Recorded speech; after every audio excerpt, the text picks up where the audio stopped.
എന്തൊരു മനോഹരമായ സംസാരം അല്ലേ, പക്വമായ ശൈലി, കാലഘട്ടത്തിന് യോജിച്ച മുതല്. അസ്സലാമു അലൈക്കും വറഹ്മത്തുള്ളാഹി വബറകാതുഹു. സ്നേഹാദരണീയരായ സഹോദരങ്ങളെ, സുഹൃത്തുക്കളെ, അനിൽ മുഹമ്മദിൻ്റെ കാഴ്ചപ്പാടിൽ ന്യൂനതകളില്ലാത്ത, വളരെ സൂക്ഷിച്ചു മാത്രം സംസാരിക്കുന്ന, അഹങ്കാരമാണെങ്കിൽ അത് തൊട്ട് തീണ്ടാത്ത വിശുദ്ധമായ നാവിൻ്റെ ഉടമ അത് ഇയാൾ മാത്രമാണ്. ഇത് പറയാനുള്ള കാരണം എന്താണെന്ന് ചോദിച്ചാൽ, അനിൽ മുഹമ്മദിൻ്റെ നാവിനാൽ തലോടാത്ത, ആ നാവിനാൽ ക്ഷതമേൽപ്പിക്കപ്പെടാത്ത, അനിൽ മുഹമ്മദ് പരിഹസിച്ച് കുലുങ്ങിച്ചിരിക്കാത്ത ആളുകൾ വളരെ കുറവായിരിക്കും.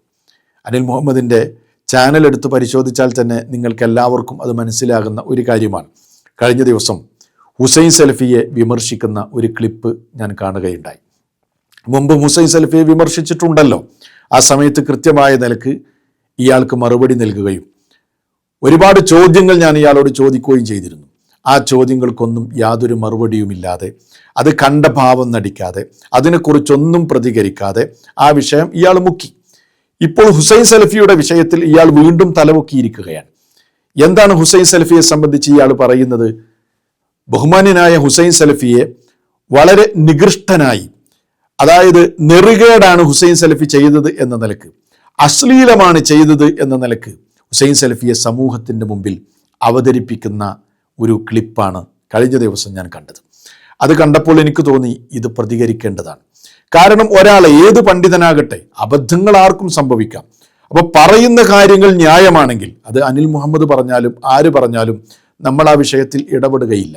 പക്ഷെ ന്യായമല്ലാതെ, അകാരണമായി, യാതൊരു കാരണവുമില്ലാതെ ഒരു സത്യം വിളിച്ചു പറഞ്ഞതിൻ്റെ പേരിൽ ബഹുമാന്യനായ ഹുസൈൻ സലഫിയെ സമൂഹത്തിൻ്റെ മധ്യത്തിൽ, അതും ഈ പരിശുദ്ധമായ റമദാൻ മാസത്തിൽ, ഇയാൾ അപകീർത്തിപ്പെടുത്തുകയും വളരെ മോശമായ പദപ്രയോഗങ്ങൾ നടത്തി അപഹസിക്കുകയും ചെയ്യുന്നത് കണ്ടപ്പോൾ തീർച്ചയായും അതിനെ സംബന്ധിച്ച് ചില കാര്യങ്ങൾ പറയേണ്ടതുണ്ട് എന്ന് തോന്നിയത് കൊണ്ട് തന്നെയാണ് ഈ സന്ദർഭത്തിൽ നിങ്ങളുടെ മുമ്പിൽ വന്നത്. എന്താണ് ഹുസൈൻ സലഫി ചെയ്ത അപരാധം? ദർഗകൾ അത് ലഹരിയുടെ കേന്ദ്രമാണ് എന്ന് ഹുസൈൻ സലഫി പറഞ്ഞു. അതാണ് ഹുസൈൻ സലഫി ചെയ്ത ഏറ്റവും വലിയ അപരാധം. അദ്ദേഹത്തെ നികൃഷ്ടനായി അവതരിപ്പിക്കാൻ ഈ മനുഷ്യൻ കണ്ട കാരണം അതാണ്. ആരാണ് നികൃഷ്ടനെന്നും, ആരാണ് നെറുകേട് ചെയ്തത് എന്നും, ആരാണ് ദുഷ്ടമായ ഭാഷ്യം നടത്തിയത് എന്നും കൃത്യമായ നിലക്ക് നമുക്ക് മനസ്സിലാക്കേണ്ടതുണ്ട്. ഞാൻ ആ വിഷയത്തിലേക്ക് വരാം. എന്നാൽ അതിനു മുമ്പ് പണ്ഡിതന്മാരെ വരെ തിരുത്താൻ കെൽപ്പുള്ള ഈ മാന്യദേഹമുണ്ടല്ലോ അനിൽ മുഹമ്മദ്, അല്ലേ? മാന്യത ചമയുന്ന, മാന്യതയും സഭ്യതയും ജനങ്ങൾക്ക് പഠിപ്പിച്ചു കൊടുക്കുന്ന അനിൽ മുഹമ്മദ്, അങ്ങനെയാണല്ലോ നമ്മൾ കാണുന്നത്. അങ്ങനെയാകുമ്പോൾ അനിൽ മുഹമ്മദ് മാന്യതയുടെയും സഭ്യതയുടെയും ഉന്നതമായ മേഖലയിൽ വിരാജിക്കുന്ന ആളായിരിക്കണമല്ലോ. അതുകൊണ്ട് നമുക്ക് ആദ്യം ഈ അനിൽ മുഹമ്മദിൻ്റെ മാന്യതയുടെയും സഭ്യതയുടെയും, അതേപോലെ വളരെ സൂക്ഷിച്ച് സംസാരിക്കുന്നതിൻ്റെയും ഒക്കെ വളരെ സുന്ദരമായ, മനോഹരമായ ചില ഉദാഹരണങ്ങൾ നമുക്കൊന്ന് കാണാം. അത് കണ്ടതിന് ശേഷം നമുക്ക് വിഷയത്തിലേക്ക് വരാം. നമ്പർ 1 കാണൂ. ആരെ നോക്കിയാലും അങ്ങ് കൊടുക്കണം, അവിടെ നിൽക്കാൻ പറഞ്ഞാൽ അവിടെ നിൽക്കണം, അവിടെ കൊടുത്തിട്ടേ പോകാവൂ എന്നൊക്കെ പറഞ്ഞാൽ നിന്റെ തെണ്ടിത്തരവും തെമ്മാടിത്തരവും വിവരദോഷവുമാണ് നൗഷാദെ എന്നുള്ളത് നീ മനസ്സിലാക്കണം. പിന്നെ നിന്നെപ്പോലെയുള്ള പരമകാളകളെയും പരമചെറ്റകളെയും ചുമക്കുന്ന ഈ സമുദായത്തിലെ കുറേ വായ്നോക്കികളുണ്ട്. നിന്നെപ്പോലെയുള്ള പരമതെണ്ടികൾ വ്യാഖ്യാനിച്ചെഴുതിയ കുറച്ച് തെണ്ടിത്തരങ്ങൾ നിറഞ്ഞ രേഖകളും ഹദീസുകളും പ്രമാണങ്ങളുമാണ് പലപ്പോഴും ഈ മതത്തെ മോശമാക്കി ഉദ്ധരിക്കാൻ വേണ്ടി പലയിടങ്ങളിലും ഉപയോഗിക്കുന്നത്. എന്തൊരു മനോഹരമായ വാക്കുകൾ, സഭ്യമായ വാക്കുകൾ, പക്വമായ വാക്കുകൾ, എത്ര സൂക്ഷ്മതയുള്ള സംസാരം. എങ്ങനെയാണ് ഇതിനെ വിശേഷിപ്പിക്കേണ്ടത് എന്ന് എനിക്കറിയില്ല.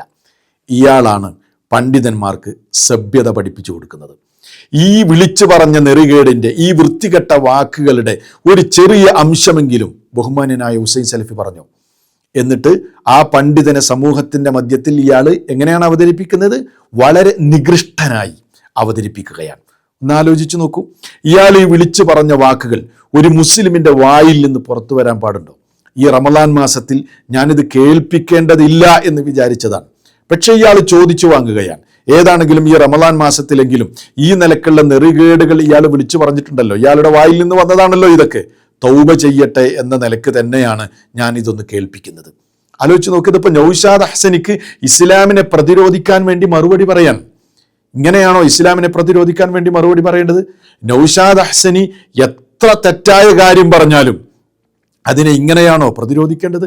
ഇതാണോ ഖുർആനും സുന്നത്തും പഠിപ്പിക്കുന്നത്? അതിന് പ്രമാണങ്ങൾ നിരത്തി, തെളിവുകൾ നിരത്തി, കിതാബുകൾ നിരത്തിക്കൊണ്ടാണ് അദ്ദേഹം പറഞ്ഞ വാദങ്ങളെ ഗണ്ണിക്കേണ്ടത്. മാന്യമായ ശൈലിയിലാണ് ഗണ്ണിക്കേണ്ടത്. അതാണ് വിശുദ്ധ ഖുർആനും പ്രവാചകന്റെ ചര്യയും പഠിപ്പിക്കുന്നത്. എന്നിട്ട് അതെല്ലാം ഒഴിവാക്കി വളരെ വൃത്തികെട്ട, ഒരു മുസ്ലിമിന്റെ വായിൽ നിന്നൊരിക്കലും പുറത്തു വരാൻ പാടില്ലാത്ത, കേട്ടാൽ ലജ്ജിക്കുന്ന വളരെ വൃത്തികെട്ട ഹീനമായ വാക്കുകൾ പറഞ്ഞിട്ട് നല്ല വെള്ള ചമയ, എന്നിട്ട് പണ്ഡിതന്മാരെ അപകീർത്തിപ്പെടുത്തുക. ആലോചിച്ച് നോക്കൂ. നമ്പർ 1. ഇനി നമ്പർ 2 ഒന്ന് കേട്ടു. ഞങ്ങളുടെ ഉപ്പുപ്പ മറ്റേത് കൊടുത്തത് കൊണ്ട് നിന്റെ മറ്റേതെല്ലാം കൂടി ഞങ്ങൾക്ക് തരണം എന്ന് പറഞ്ഞ് ചോദിക്കാൻ പോകാത്തത് അവർ തന്തയ്ക്കും തള്ളയ്ക്കും ഉണ്ടായതുകൊണ്ടാണ്. ഇങ്ങനെ നക്കുന്നത് കണ്ടു. താങ്കളുടെ എല്ലാ ദ്വാരങ്ങളിലൂടെയും ഉള്ളിൽ പ്രവേശിപ്പിക്കുന്നതാണ് നല്ലത്. ഈ കള്ളന്മാരും കൊള്ളക്കാരുമായി വന്ന പരമദണ്ഡികളായ തൻ്റെയൊക്കെ തലച്ചോറിനകത്ത് എന്താണോ? കേട്ടില്ലേ സഹോദരങ്ങളെ? എന്തൊരു മനോഹരമായ സംസാരം അല്ലേ? പക്വമായ ശൈലി, കാലഘട്ടത്തിന് യോജിച്ച മുതല്. ഈ നിലയ്ക്ക് തന്നെയാണ് അള്ളാന്റെ ദീനിനെ പ്രബോധനം ചെയ്യേണ്ടത്. ഏതാണെങ്കിലും ഇയാൾക്ക് യോഗ്യത ഉണ്ട്, അത് ഞാൻ സമ്മതിച്ചു. പണ്ഡിതന്മാർക്കൊക്കെ സഭ്യത പഠിപ്പിച്ചു കൊടുക്കാനും അവർക്ക് മര്യാദ പറഞ്ഞു കൊടുക്കാനും കാലഘട്ടത്തിന് അനുയോജ്യമായ കാര്യങ്ങൾ ഉപദേശിക്കുവാനും ഒക്കെയുള്ള യോഗ്യതയുള്ള മുതൽ തന്നെയാണ് അനിൽ മുഹമ്മദ് എന്നത് സമ്മതിച്ചു. ഇത് മാത്രമല്ല, ഒരുപാട് കേൾപ്പിക്കാനുണ്ട്, പക്ഷെ ഞാൻ കേൾപ്പിക്കുന്നില്ല. ഇയാൾ 1000 വീഡിയോ ചെയ്തിട്ടുണ്ടെങ്കിൽ അതിലൊരു 10,000 തവണ മറ്റുള്ളവരെ പരിഹസിച്ച് കുലുങ്ങി ചിരിച്ചിട്ടും, അതേപോലെ തന്നെ തെറി വിളിച്ചിട്ടും, കളവുകൾ പറഞ്ഞിട്ടും, അതുപോലെ തന്നെ വിവരക്കേടുകൾ സമൂഹത്തിന്റെ മുമ്പിൽ വിളിച്ചു പറഞ്ഞിട്ടും, ലോക വിവരം ചമഞ്ഞുകൊണ്ട് വളരെ പൊട്ടത്തരങ്ങൾ ജനങ്ങളോട് പറഞ്ഞിട്ടൊക്കെയാണ് ഇയാൾ വീഡിയോ ചെയ്തുകൊണ്ടിരിക്കുന്നത്. എന്നിട്ട് ഇതൊക്കെ വലിയ കാര്യമാണ്, ഞാനെന്തോ ഒരു വലിയ സംഭവമാണ്, എല്ലാവരെയും കയറി മേയാൻ പറ്റുന്ന ആളാണ് ഞാൻ എന്ന് സ്വയം വിചാരിച്ച് വെച്ചിരിക്കുകയാണ് ഈ സാധു. അതോ എന്തെങ്കിലും ഒരു കാരണത്തിന് വേണ്ടി വിമർശിക്കുകയാണെങ്കിൽ നമുക്ക് ആരെയും വിമർശിക്കാം. ആ വിമർശനം ആരോഗ്യകരമാകണം. തെറ്റായ ഒരു കാര്യം പറഞ്ഞാൽ അതിന്റെ തെളിവുകൾ നിരത്തി നമുക്ക് വിമർശിക്കാം. അതൊക്കെ നമുക്ക് അംഗീകരിച്ചു കൊടുക്കാൻ പറ്റുന്ന കാര്യങ്ങളാണ്. പക്ഷേ ബോധപൂർവം ഒരാളെ അപകീർത്തിപ്പെടുത്തുക അകാരണമായി, അതുകൊണ്ടാണ് ഞാൻ ഈ വിഷയത്തിൽ പ്രതികരിക്കുന്നത്. എന്നിട്ടോ ടിയാന്റെ നല്ലൊരു ഉപദേശം. എന്താണ് ആ ഉപദേശം? ആ ഉപദേശം ഒന്ന് കേൾക്കാം. അവിടെ ഒരു സാമാന്യ മര്യാദ വാക്കുകൾ ഉപയോഗിക്കുമ്പോൾ സൂക്ഷിക്കുകയോ, അല്ലെങ്കിൽ ഈ പണി വിട്ടോളൂ, എന്തിനീ പണിക്ക് നടക്കുന്നത്, അത് നിങ്ങൾക്ക് നിയന്ത്രിക്കാൻ കഴിയുന്നില്ലെങ്കിൽ നിങ്ങൾ മറ്റേതെങ്കിലും ഒരു സംഗതി ചെയ്യൂ. ഉപദേശം നന്നായിട്ടുണ്ട്, ഉപദേശം വളരെ ഉഷാറായിട്ടുണ്ട്. ഇങ്ങനെ തന്നെയാണ് ഉപദേശിക്കേണ്ടത്. അതിന് പറ്റുന്ന എല്ലാ യോഗ്യതയുള്ള ആളാണല്ലോ. അതുകൊണ്ട് നല്ല ഉപദേശം. മര്യാദ വേണം, സൂക്ഷിച്ച് സംസാരിക്കണം. സൂക്ഷിച്ച് സംസാരിക്കാൻ കഴിയില്ലെങ്കിൽ വേറെ പണി നോക്കണം എന്നാണ് പറഞ്ഞത്. അങ്ങനെയാണെങ്കിൽ അനിൽ മുഹമ്മദിനിപ്പോൾ വേറെ ഏത് പണിയാണ് നമുക്ക് കൊടുക്കാൻ പറ്റുക? ഇതിപ്പോൾ ആകെ ആശയക്കുഴപ്പമായല്ലോ. വേറെ ഏത് പണിയാണ് ഇയാൾക്ക് പറ്റുക? ചാനൽ പൂട്ടേണ്ടി വരൂലേ? വീഡിയോ ഇടാൻ കഴിയില്ലല്ലോ. ദിവസം 3-4 വീഡിയോ എങ്ങനെ ചെയ്യും? ഈ നിലക്കാണ് കാര്യങ്ങൾ പോകുന്നത് എങ്കിൽ അല്ലല്ല, ഒരു പരിഹാരമുണ്ട്. ആ ഒരു പരിഹാരം മൂപ്പര് പറയുന്നുണ്ട്. ആ പരിഹാരം ഒന്ന് കേട്ടോക്കി. അല്ലെങ്കിൽ നിങ്ങൾ പണ്ടത്തെ കൂട്ട് കാസറ്റ് വീഡിയോ റെക്കോർഡ് ചെയ്ത് 2-3 തവണ കേട്ടിട്ട് പുറത്തിറക്കൂ. പൊതുസമൂഹത്തിൽ സംസാരിക്കുമ്പോൾ അതിൻ്റെ ഇമ്പാക്റ്റിനെ കുറിച്ച് ശ്രദ്ധയോടെ സംസാരിക്കേണ്ടതല്ലേ? അത് നല്ലൊരു പരിഹാരമാണ്. എന്നാൽ പിന്നെ അതാ നല്ലത്. വീഡിയോ ചെയ്തിട്ട് ഒരു 3-4 തവണ, അതല്ലെങ്കിൽ ഒരു 10 തവണ ആയിക്കോട്ടെ, നല്ലതാണ്. കേട്ടതിന് ശേഷം അപ്ലോഡ് ചെയ്താൽ സമുദായം ഈ നിലക്കുള്ള ദുരന്തങ്ങളെ സഹിക്കേണ്ടി വരികയില്ലല്ലോ. അപ്പൊ സഹോദരങ്ങൾ, ഞാൻ പറഞ്ഞു വരുന്നത് എന്ന് ആലോചിച്ച് നോക്ക്. ഹുസൈൻ സലഫിയെ യാതൊരു കാരണവുമില്ലാതെ വിമർശിക്കുകയും നെറുകേടാണെന്നും അശ്ലീലമാണെന്നും വൃത്തികേടാണ് എന്നും ഒക്കെ പറയുന്ന ഈ മനുഷ്യൻ, ഇയാൾ പറയുന്ന വാക്കുകളുടെ, ഇയാളുടെ സംസാരങ്ങൾ, ഇയാളുടെ ഇടപെടലുകൾ, ഇയാളുടെ പരിഹാസങ്ങൾ ഒക്കെ നിങ്ങൾ കണ്ടില്ലേ? ഈ മനുഷ്യനാണ് ഹുസൈൻ സലഫിയെ പോലെയുള്ള പണ്ഡിതന്മാരെ ഉപദേശിക്കുന്നത്. അതിൻ്റെ വിരോധാഭാസവും കോമഡിയും നിങ്ങൾക്ക് മനസ്സിലായില്ലേ? ഇനി നമുക്ക് വിഷയത്തിലേക്ക് വരാം. എന്താണ് ഹുസൈൻ സലഫി പറഞ്ഞത്? അത് കേൾക്കാത്തവരുണ്ടാകുമല്ലോ, അവർക്ക് വേണ്ടി സലഫി പറഞ്ഞത് ഞാൻ ആദ്യം ഒന്ന് കേൾപ്പിക്കാം. നിങ്ങൾ ആദ്യം അതൊന്ന് കേൾക്കുക. നിങ്ങൾ ശരിക്കും മനസ്സിലാക്കിക്കോളി, രാജ്യത്ത് ലഹരി, കഞ്ചാവ്, മയക്കുമരുന്നിന്റെ ഒക്കെ ഹോൾസെയിൽ ബിസിനസിന്റെ കേന്ദ്രങ്ങളൊക്കെ ഈ ദർഗകളാണ്. കേരളത്തിലും അതെ, കേരളത്തിന്റെ പുറത്തും അതെ. എന്താ കാരണം എന്നറിയോ? അവിടെ പരിശോധനക്ക് ആരും ചെല്ലൂല. അങ്ങനെ ഒരു സുഖണ്ടായി. ഈ ദർഗന്റെ അകത്ത് ജാറം മൂടിയിട്ട് അതിന്റെ ഉള്ളിലൂടെയും ജാറം മൂടാനുള്ള തുണിയുടെ ഉള്ളിലൂടെയും ഒക്കെ മയക്കുമരുന്നും ഗഞ്ചൊക്കെ കടത്തിയാല് ഒരു പോലീസുകാരും തൊടൂല. കാരണം എന്താ അറിയാ? തൊട്ടാ അവിടെ വകുപ്പ് മാറുപോയി. ഇത് ദീനിന്റെ പ്രശ്നം. വികാരം എങ്ങനെ ഇളകി വിടൂലേ? അപ്പൊ പിന്നെ ആ പ്രശ്നമാവൂലേ? രാജ്യത്ത് ആളിക്കത്തൂലേ? ദർഗയിലേക്ക് കൊണ്ടുപോകുന്ന ആളെ തടഞ്ഞു എന്നൊക്കെ പറയില്ലേ? അപ്പൊ നല്ല സുഖമുള്ളൊരു മറയാണ് ഈ ദർഗകള്. ഇവിടെ ഉണ്ടല്ലോ വേങ്ങര കോയപ്പാടെ ചാറുണ്ടല്ലോ, നടക്കുന്നുണ്ടാവും. നിങ്ങളൊന്ന് അന്വേഷിച്ചു നോക്കിയാൽ മതിയല്ലോ. എല്ലാ സ്ഥലങ്ങളിലും ഈ ദർഗകളുടെ ഒക്കെ ചുറ്റുവട്ടത്തായിട്ട് ആരുണ്ട്? പെണ്ണ് കച്ചവടം ഉണ്ടാവും, അതുപോലെ തന്നെ മയക്കുമരുന്നിന്റെ ബിസിനസ്സും ഉണ്ടാവും. സലഫി പറഞ്ഞത് വളരെ കൃത്യമാണ്. ഇയാൾ പറഞ്ഞതുപോലെ എന്തെങ്കിലും അസഭ്യം പറഞ്ഞു, എന്തെങ്കിലും വൃത്തികേടുകൾ പറഞ്ഞു, ഇയാൾ വിളിച്ചു പറഞ്ഞതുപോലെ എന്തെങ്കിലും തെറി ഹുസൈൻ സലഫിയുടെ വായിൽ നിന്ന് വന്നോ? ഇല്ല. മറിച്ച് ഒരു ഹക്കായ കാര്യം സലഫി സമൂഹത്തോട് വിളിച്ചു പറഞ്ഞു. അത് തെളിവടക്കമാണ് പറഞ്ഞത്. എന്നിട്ടാണ് ഹുസൈൻ സലഫിയെ ഇയാൾ അപമാനിക്കാൻ ശ്രമിച്ചത്. ഇതുകൊണ്ടാണ് റഫീഖ് ഈ വിഷയത്തിൽ ഇടപെട്ടത്. അകാരണമായി ഒരാളെ അപമാനിക്കാനും അപഹസിക്കാനും ഒരിക്കലും സമ്മതിക്കുകയില്ല എന്നതുകൊണ്ട് തന്നെയാണ് ഈ വിഷയത്തിൽ ഇടപെട്ടത്. അപ്പം അനിൽ മുഹമ്മദ് ഈ വിഷയം പൊക്കിപ്പിടിച്ചു വന്നപ്പോൾ എല്ലാവരും വിചാരിക്കണ്ട, ഇതിപ്പോൾ ഇങ്ങനെ വൈറലായൊരു ക്ലിപ്പാണ്, അതിന് മറുപടി പറയുകയാണ് എന്ന നിലക്കാണ് ഇയാളിത് കൊണ്ടുവരുന്നത്. പക്ഷേ അങ്ങനെയാണോ? അല്ല. ഇതിങ്ങനെ ഈ വിഷയം തന്നെ ചർച്ചയല്ല, മറിച്ചൊരു പ്രഭാഷണത്തിൻ്റെ ഒരു ഭാഗം മുറിച്ചു കൊണ്ടുവന്ന് അതും കട്ടുമുറിച്ചുകൊണ്ടാണ് അനിൽ മുഹമ്മദ് സമൂഹത്തിൽ തെറ്റിദ്ധാരണ പരത്തുന്നത്. കാരണം സലഫി ഈ വിഷയം പറഞ്ഞതിന് ശേഷം ജിഫ്രി മുത്തുക്കോയ തങ്ങൾ ഈ വിഷയത്തിൽ പറഞ്ഞ ഒരു ക്ലിപ്പ് കേൾപ്പിച്ചുകൊണ്ട് വ്യക്തത വരുത്തിക്കൊണ്ടാണ് സംസാരിക്കുന്നത്. ആ ഭാഗം കേട്ടാൽ വളരെ കൃത്യമായ നിലക്ക് ആർക്കും അത് മനസ്സിലാക്കാൻ കഴിയുന്ന കാര്യമാണ്. അവിടെ വിദഗ്ധമായി മുറിച്ച് ജിഫ്രി മുത്തുക്കോയ തങ്ങൾ പറയുന്ന ഭാഗം ജനങ്ങളെ കേൾപ്പിക്കാതെ ഇയാളാണ് ശരിക്ക് കളവ് നടത്തുന്നത്, ഇയാളാണ് ശരിക്ക് സമൂഹത്തിൽ ഫിത്തനയും ഫസാദും ഉണ്ടാക്കുന്നത് എന്ന കാര്യത്തിൽ യാതൊരു തർക്കവുമില്ല. നിങ്ങൾ ജിഫ്രി മുത്തുക്കോയ തങ്ങൾ പറഞ്ഞ ഭാഗം ഒന്ന് കേട്ടു നോക്കൂ. അപ്പൊ നമ്മൾക്കൊരു ധാരണ ഉണ്ട്, വലിയ എന്ന് പറഞ്ഞാൽ എവിടെയെങ്കിലും ഒരു മുണ്ടോ അല്ലെങ്കിൽ പച്ചയെ പോച്ചുകൊണ്ട് വല്ല മസാറ് കൂടിയ പിന്നെ കീശയിൽ മുഴുവൻ കഞ്ചാവും വെച്ച് നടക്കണവനാണ്. അങ്ങനെ ഉണ്ടല്ലോ, പല മസാറുകളിൽ പോയി നോക്കിയാൽ പലരും കാണും. ഞാൻ ഒരിക്കലും പുളിക ഉറൂസിന് പോയി. പുളിക ഉറൂസിന് പോയപ്പോൾ ഉറൂസ് കഴിഞ്ഞപ്പോൾ എനിക്ക് യാത്ര ചെയ്യാൻ രാത്രി ആകുമ്പോൾ ഉറക്കം വയ്ക്കുന്നത് വലിയ വശം. ഞാൻ പറഞ്ഞു ഇവിടെ ഉറങ്ങണം എന്ന് പറഞ്ഞു. അപ്പോൾ അവരൊരു ഗസ്റ്റ് ഹൗസ് ഉണ്ടായി തന്നെ അവർ സൗകര്യം ചെയ്തു. അങ്ങനെ കുറച്ച് ഈ ഉറൂസിൻ്റെ അടുത്താണ് ദിക്റൊക്കെ നടക്കുന്ന ഒരു സ്റ്റേജ് ഉണ്ട്. അപ്പോൾ കുറച്ച് കഴിഞ്ഞപ്പോൾ ഈ മക്ബറയിൽ നടക്കണ കുറേ ഔലിയാക്കന്മാരുണ്ടല്ലോ, പച്ചയും ചോപ്പൊക്കെ ഇട്ട് തലയിൽ വലിയ കെട്ടൊക്കെ കെട്ടി അവർ രണ്ടാളുകൾ ഇങ്ങനെ വരിക. രണ്ടാളപ്പോൾ ഒരു പെണ്ണുമുണ്ട്. അങ്ങനെ വന്നിട്ട് ഇവരെന്താക്കി തരും, ഒരു അപ്പാത്തും കിടന്നു, ഒരു തപ്പാത്തും നടുക്ക് പെണ്ണും കിട്ടും. അപ്പം ഞാൻ അങ്ങനെ കുറേ ആലോചിച്ചു, ഇവരെങ്ങനെ ഇപ്പോൾ ഈ ഔലിയാക്കന്മാരൊപ്പം ഈ ഒരു പെണ്ണിനെ കൊടുത്തിട്ട് ഞാൻ പറഞ്ഞു ഇവരോട് നിങ്ങളൊന്ന് പോയി പറയുക അവരോട്, അങ്ങനെ ഒരു പെണ്ണും രണ്ടാളും കൂടി കെടുക്കാൻ പാടില്ല, ഇവരിത് എവിടുത്തേരാ എങ്ങനെയാണ് ഇവരെ മുന്നിലുള്ള ബന്ധം എന്നൊക്കെ ചോദിച്ചു. അപ്പോൾ ഇവർ പറഞ്ഞത് എന്താണെന്നറിയോ, ഒന്നും ഉണ്ടാൻ പറ്റൂല തങ്ങളെ, അവർ വലിയൊരു ലോബിയാണെന്ന് പറഞ്ഞു, ഒന്നും ഉണ്ടാൻ പറ്റൂല എന്ന്. ഇവരെന്ത്? അപ്പം ഞാൻ അവരെ ചെന്ന് കണ്ട് അവിടെ നിന്ന് ആട്ടി ഓടിച്ച് പറഞ്ഞയച്ചു. അപ്പോൾ എന്നോട് പറഞ്ഞു ഇനിയിപ്പോൾ രാത്രി. ഞാൻ പറഞ്ഞു എനിക്കൊന്നും ഉണ്ടാവില്ല പറഞ്ഞു. അപ്പോൾ അവരെന്ത് ഉപദ്രവിക്കുമെന്നാണ് പിന്നെ പറയണത്. അപ്പം ഇങ്ങനെ പല മസാറിൽ കൂടിയും പല കള്ളന്മാർ അവരെ കീസ പരിശോധിച്ച് നോക്കിയാൽ കഞ്ചാവായിരിക്കും, അല്ലെങ്കിൽ മറ്റുള്ളതായ ഇവരൊക്കെ പിന്നിൽ കൂടുന്നതായ ഒരു സ്വഭാവം നമ്മളിൽ നിന്നുള്ള പലർക്കും ഉണ്ട്. ജിഫ്രി മുത്തുക്കോയ തങ്ങളുടെ ഈ സംസാരം കേട്ടാൽ ഈ വിഷയം വളരെ വ്യക്തമല്ലേ? ആർക്കും മനസ്സിലാകൂലേ? ഇയാൾക്കും മനസ്സിലാകാത്തത് കൊണ്ടല്ല, ബോധപൂർവം ഹുസൈൻ സലഫിയെ തെറ്റിദ്ധരിപ്പിക്കാൻ വേണ്ടിയാണ് ഇയാൾ ഈ വിഷയം കൊണ്ടുവന്നത് എന്ന് എല്ലാവർക്കും മനസ്സിലാകും. കാരണം ജിഫ്രി മുത്തുക്കോയ തങ്ങളുടെ ഈ സംസാരത്തിൽ ഈ വിഷയം വളരെ കൃത്യമാണ്. എന്താ ജിഫ്രി മുത്തുക്കോയ തങ്ങൾ പറയുന്നത്? പൊതുവായ ജനങ്ങളുടെ ഒരു ധാരണയാണ് ഇങ്ങനെയുള്ള ദർഗകളിലൊക്കെ കഞ്ചാവും ലഹരിയും ഉണ്ട് എന്നത് പൊതുവായ ജനങ്ങളുടെ ഒരു ധാരണയാണ്. അതിനുള്ള ഉദാഹരണവും മൂപ്പര് പറയുന്നുണ്ട്. പല മസാറുകളിലും കീശയിൽ കഞ്ചാവ് വെച്ച പലരെയും കാണാം എന്നാരാ പറയുന്നത്? ജിഫ്രി മുത്തുക്കോയ തങ്ങൾ പറയുകയാണ്. എന്നിട്ട് അതിനുള്ള ഉദാഹരണവും മൂപ്പര് പറഞ്ഞു. എങ്ങനെയാണ് ഈ പൊതുവായ ധാരണ വന്നത് അനിൽ മുഹമ്മദെ? അത് ദർഗകളിൽ ഇത്തരം ആളുകൾ ഉള്ളത് കൊണ്ടാണ്, ദർഗകളെ ചുറ്റിപ്പറ്റി ഇത്തരം ലഹരി മാഫിയകൾ ഉള്ളത് കൊണ്ടാണ് ജനങ്ങൾക്ക് ഈ ധാരണ വന്നത്. എന്നിട്ട് അതിനെ ഈ ക്ലിപ്പ് കേൾപ്പിക്കാതെ ഇയാളുടെ വക ഒരു വ്യാഖ്യാനം. അത് പല പള്ളികളുടെ ചുറ്റും സമ്മേളനങ്ങളുടെ ചുറ്റൊക്കെ പല ലഹരി ഉപയോഗിക്കുന്ന ആളുകളും ഉണ്ടാകാറില്ലേ എന്ന്. അങ്ങനെ ഉണ്ടോ? പള്ളികളെ കുറിച്ച് ഇങ്ങനെ ജനങ്ങൾക്ക് പൊതുവായൊരു ധാരണ ഉണ്ടോ?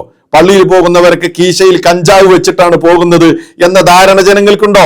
പെണ്ണുപിടിയന്മാരും കള്ളുകുടിയന്മാരുമാണ് അള്ളാഹുവിന്റെ ഭവനങ്ങളെ ചുറ്റിപ്പറ്റിയുള്ളത്, അതല്ലെങ്കിൽ ആ ഭവനങ്ങളിലേക്ക് പോകുന്നത് എന്നൊരു ധാരണ മുസ്ലിം സമുദായത്തിലുണ്ടോ? പച്ച നുണ ഈ റമളാൻ മാസത്തിൽ പറയാ, എന്നിട്ട് ജനങ്ങളെ തെറ്റിദ്ധരിപ്പിക്കുക. ഇത് ദർഗകളുടെ വിഷയത്തിൽ മാത്രമല്ലത്, അള്ളാഹുവിന്റെ പള്ളികളെ സംബന്ധിച്ച് ഇങ്ങനെയുണ്ടോ? നിങ്ങൾ പറ, നിങ്ങൾക്ക് തെളിയിക്കാൻ കഴിയുമോ? അത് ഞാൻ വെല്ലുവിളിക്കുകയാണ്. നിങ്ങൾക്ക് തെളിയിക്കാൻ പറ്റുമോ? കേരളത്തിലുള്ള പള്ളികളൊക്കെ ചുറ്റിപ്പറ്റി ഇങ്ങനെ ഒരു ധാരണ പൊതുജനങ്ങൾക്കുണ്ടോ? ഇല്ല. പൊതുജനങ്ങൾക്ക് ധാരണയുള്ളത് ദർഗകളെ സംബന്ധിച്ചാണ്, മക്കാമുകളെ സംബന്ധിച്ചാണ്.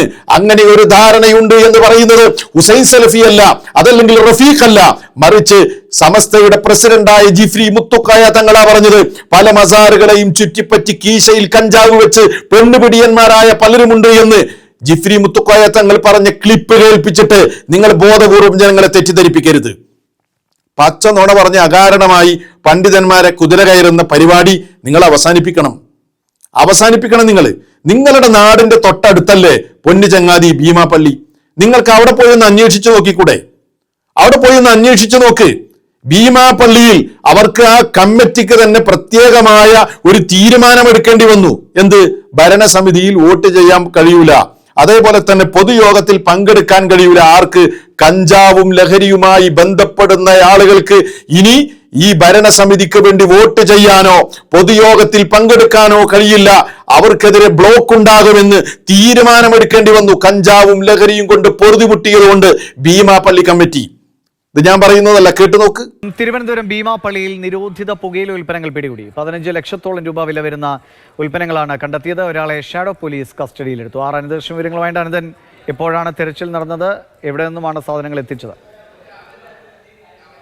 തിരുവനന്തപുരം നഗരത്തിൽ ഈ സ്കൂൾ തുറപ്പുമായി ബന്ധപ്പെട്ടൊക്കെ എക്സൈസിന്റെയും പോലീസിന്റെയും വ്യാപകമായ പരിശോധനകൾ നടക്കുന്നുണ്ട്. ഇതിന്റെ ഭാഗമായി കഴിഞ്ഞ ദിവസം ചില രഹസ്യ വിവരങ്ങൾ ഉണ്ടായിരുന്നു. ഈ ഭീമാപള്ളി പരിസരത്തെ കടകളിൽ ഈ നിരോധിത പുകയില ഉൽപ്പന്നങ്ങൾ വിൽക്കുന്നുണ്ട് എന്നുള്ള രഹസ്യവിവരം ഉണ്ടായിരുന്നു. ഇതിന്റെ അടിസ്ഥാനത്തിലാണ് ഷാഡോ പോലീസ് പരിശോധന നടത്തിയത്. 15 ലക്ഷത്തോളം രൂപ വില വരുന്ന നിരോധിത പുകയില ഉൽപ്പന്നങ്ങളാണ് ഇവിടുത്തെ ഒരു കടയിൽ നിന്ന് പിടികൂടിയത്. ലഹരിയുമായിട്ട് ബന്ധപ്പെട്ട് പിടിക്കപ്പെടുന്നവരെ പോലീസിന്റെ റിപ്പോർട്ട് വെച്ച് നോക്കി അവരെ അറസ്റ്റ് ചെയ്യുകയോ റിമാൻഡ് ചെയ്യുകയോ എല്ലാം ചെയ്താൽ കൃത്യമായിട്ട് ജമാഅത്ത് കമ്മിറ്റി പരിശോധിക്കും അവർ കുറ്റക്കാർ ആണോ എന്ന്. അത് ബോധ്യപ്പെട്ടാൽ ജമാഅത്തിൻ്റെ ആനുകൂല്യങ്ങൾ കുറച്ച് ആനുകൂല്യങ്ങളുണ്ട്. അതിന് തൽക്കാലം ഞങ്ങൾ 3 കാര്യങ്ങളിൽ നിന്ന് അവരെ മാറ്റി നിർത്തുന്നു. ഈ മണ്ണിൽ നിന്ന് ലഹരി എന്ന മാരകമായ വിപത്തിനെ ഇവിടെ നിന്ന് തുടച്ചു നിൽക്കണമെന്നുള്ള ഇതാണ് ഞങ്ങളെ മുൻ കാരണവന്മാരെടുത്ത തീരുമാനങ്ങൾ. ഞങ്ങൾ അതിനെ കണ്ടിന്യൂ ചെയ്തു പോകുന്നു എന്നുള്ളതാണ്. കേട്ടില്ലേ? ഇത് എല്ലാവർക്കും അറിയാവുന്ന സംഗതിയാണ്. ഇത് ഞാൻ പറഞ്ഞതല്ലല്ലോ, ന്യൂസിൽ വന്നതല്ലേ. ഇനി വേണോ നിങ്ങൾക്ക് തെളിവ്? AP വിഭാഗത്തിന്റെ സെൻസിംഗിൽ നിന്ന് ഞാൻ നിങ്ങളെ വായിച്ചു കേൾപ്പിക്കാം. 1997 ജനുവരി മാസം 15 ഇറങ്ങിയ സെൻസിംഗിൽ നിന്ന് ഞാൻ വായിച്ചു കേൾപ്പിക്കാം. ചില തീർത്ഥാടന കേന്ദ്രങ്ങളിലേക്ക് രോഗശമനത്തിന് സ്ത്രീകളെ കൊണ്ടുപോകുന്ന ചില സംഘങ്ങൾ പ്രവർത്തിക്കുന്നുണ്ട്.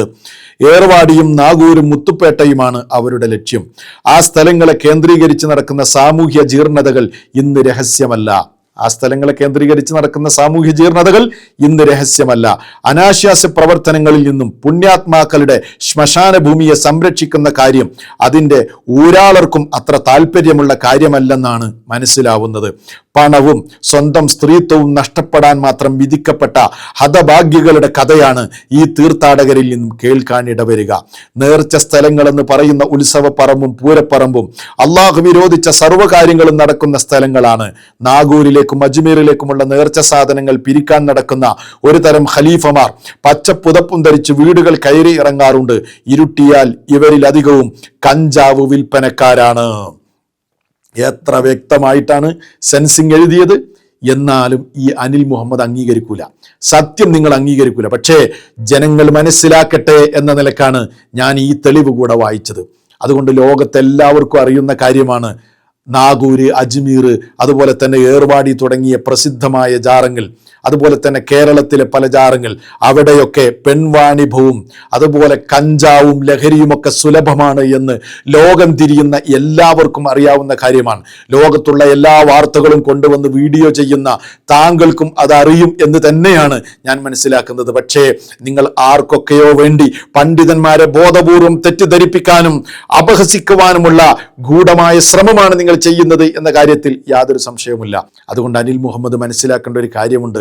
താങ്കളുടെ ഈ അശുദ്ധമായ നാവിലൂടെ പണ്ഡിതന്മാരെ തേജോവധം ചെയ്യാൻ നിങ്ങൾ എത്ര ശ്രമിച്ചാലും അള്ളാഹു ഒരാൾക്ക് ഇസ്സത്ത് കൊടുക്കാൻ തീരുമാനിച്ചിട്ടുണ്ടെങ്കിൽ ആ ഇസ്സത്തിനെ, ആ അഭിമാനത്തെ തടയാൻ നിങ്ങൾക്ക് സാധ്യമല്ല എന്ന കാര്യം നിങ്ങൾ മനസ്സിലാക്കുന്നത് നിങ്ങൾക്ക് നല്ലതാണ് എന്ന് മാത്രമാണ് നിങ്ങളോട് എനിക്ക് ഓർമ്മപ്പെടുത്താറുള്ളത്.